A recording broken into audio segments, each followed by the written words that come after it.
The former guy's cries about a law enforcement witch hunt, echoed by his allies, have threatened officials' physical safety. Donald Trump's relentless attempt to portray the FBI raid on Mar-a-Lago to recover classified documents as a political witch hunt has drawn rebukes from ex-judicial officers and FBI officials who warn that such attacks incite violence and pose a real threat to physical security law enforcement. But the concerns haven't stopped Republican House Minority Leader Kevin McCarthy and other Trump allies from making inflammatory remarks mirroring the former U.S. president. The relentless attacks on law enforcement by Trump and loyalists like McCarthy, Senator Lindsey Graham, Steve Bannon and fake conspiracy theorist Alex Jones have continued despite strong evidence that Trump illegally kept hundreds of classified documents. Prior to the August 8 raid, Trump and his attorneys denied requests from the FBI and the U.S. National Archives to return all classified documents and failed to fully comply with a grand jury subpoena in a criminal investigation into Trump's hoard of government documents. The FBI search of Trump's Mar-a-Lago home and club found 33 boxes containing over 100 classified documents,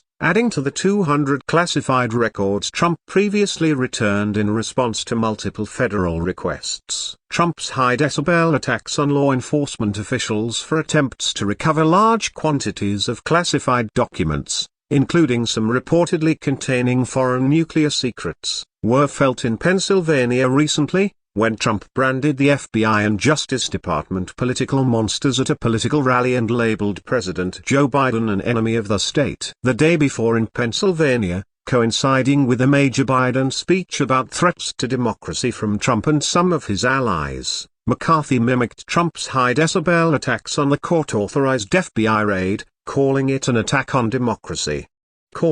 Former law enforcement officials and academics warn that using such conspiratorial rhetoric to question the motives and actions of the Justice Department and the FBI risks inciting threats of violence and actual attacks, fears that have already been proven justified. Consider Trump supporter Ricky Schiffer, who posted angry news about the Mar-a-Lago raid on Trump's social and then, on August 12, armed himself with an assault rifle and attacked an FBI office in Cincinnati. After fleeing the scene, he was chased down by police and killed. In another sign of possible violence, Florida federal judge Bruce Reinhart, who approved the FBI's search warrant to search Mar-a-Lago, reportedly received death threats after his name was mentioned in press reports. Former Justice Department Inspector General Michael Bromwich told The Guardian, "It's a chorus led by Trump, but that includes elected officials at all levels. It's dangerous and unacceptable." Bromwich added, "It's one thing for professional agitators, liars and nihilists like Bannon and Jones to attack law enforcement and the Justice Department as they have since the raid.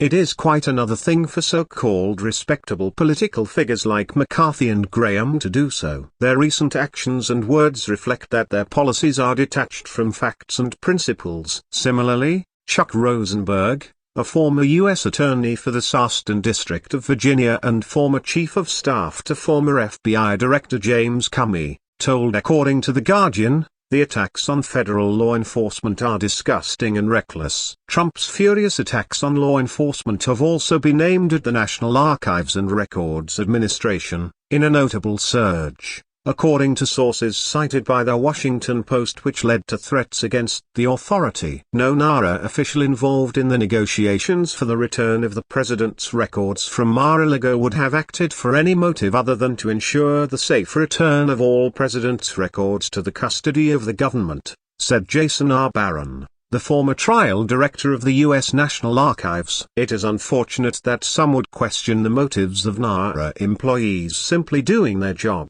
The frenzied attacks on law enforcement began almost immediately after the raid and included some particularly rabid Trump supporters